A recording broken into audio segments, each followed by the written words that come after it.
Bueno, ¿cómo te va, Paula? ¿Cómo va? Muy bien, ¿cómo está? Buen ¿Todo bien? día. Vos sabés que muchas consultas hemos tenido.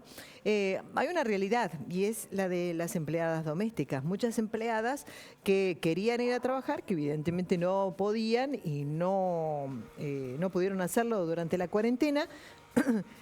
Muchos empleadores que decidieron, bueno, prescindir de sus servicios, pero llegó la hora del pago, muchos no pudieron pagar y muchas empleadas que dicen, nosotros necesitamos cobrar. Se ha planteado toda una problemática con las empleadas domésticas, ¿no? Y esta cuarentena.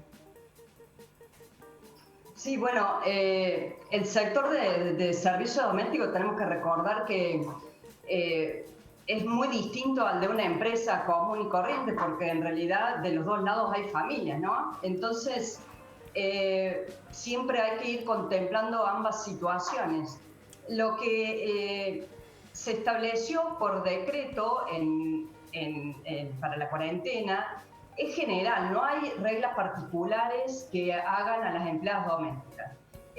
¿Cuáles son los puntos que apuntan, valga la redundancia, a este sector? Bueno, el primero es que la gente no puede salir de su casa a trabajar, salvo que sean actividades esenciales. Y los trabajadores tienen que seguir cobrando el sueldo, que es esto un poco lo que vos me Sí. preguntabas.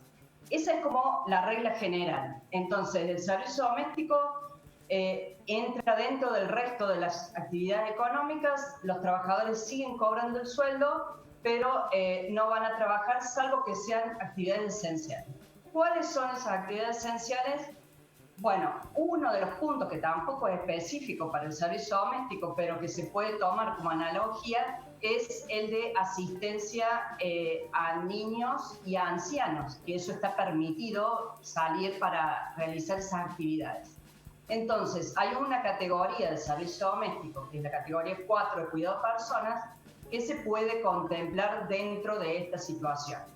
Entonces, en ese caso, el empleador le puede hacer que la empleada vaya a la casa a cuidar a ese anciano o a esos niños. Eso siempre que las empleadas no estén dentro de los 3 grupos de riesgo que incluso, no sé si ustedes se acuerdan, se fijó antes de que empiece el 20 de marzo la cuarentena, que son Sí, los mayores de 60 años, sí, las mujeres embarazadas y las personas con enfermedades preexistentes como diabetes, temas cardiológicos y respiratorios. sí. Entonces, en reglas generales, no tienen que ir a trabajar, tienen que seguir cobrando su sueldo y esto aplica a todas las empleadas, las que trabajan por mes, a las que trabajan por día, que cobran por día o por hora, y lamentablemente que hay una situación también a las que están en negro y las que están en blanco. Pero suele pasar que del otro lado, del lado del empleador, hay, como dijimos, una familia con muchísimas situaciones muy distintas, ¿no? Tenemos desde la familia de un empresario que vive en un country con recursos económicos hasta la familia, no sé, de un docente y un empleado de comercio, que muchas veces, o un monotributista, que muchas veces se ha quedado en esta situación, también ha perdido ingresos.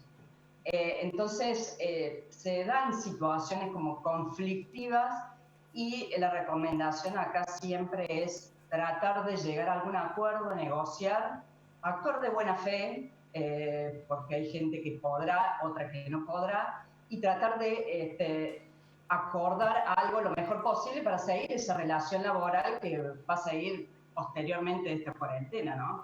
Una relación laboral que es incierta, Paula, ¿no es cierto? Porque todavía no hay definiciones concretas, porque no se sabe cuándo Sí, realmente la empleada doméstica va a poder volver a cumplir sus funciones.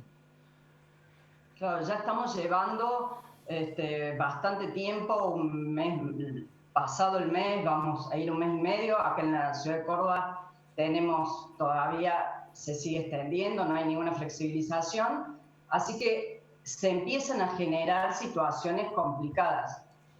También tenemos que recordar que las empleadas domésticas pueden cobrar el ingreso familiar de emergencia y hay algunos empleadores que han han decidido que lo toman como a cuenta del sueldo, algo que tampoco está permitido por las leyes, por la normativa, todos los decretos y todas las resoluciones que se han dado.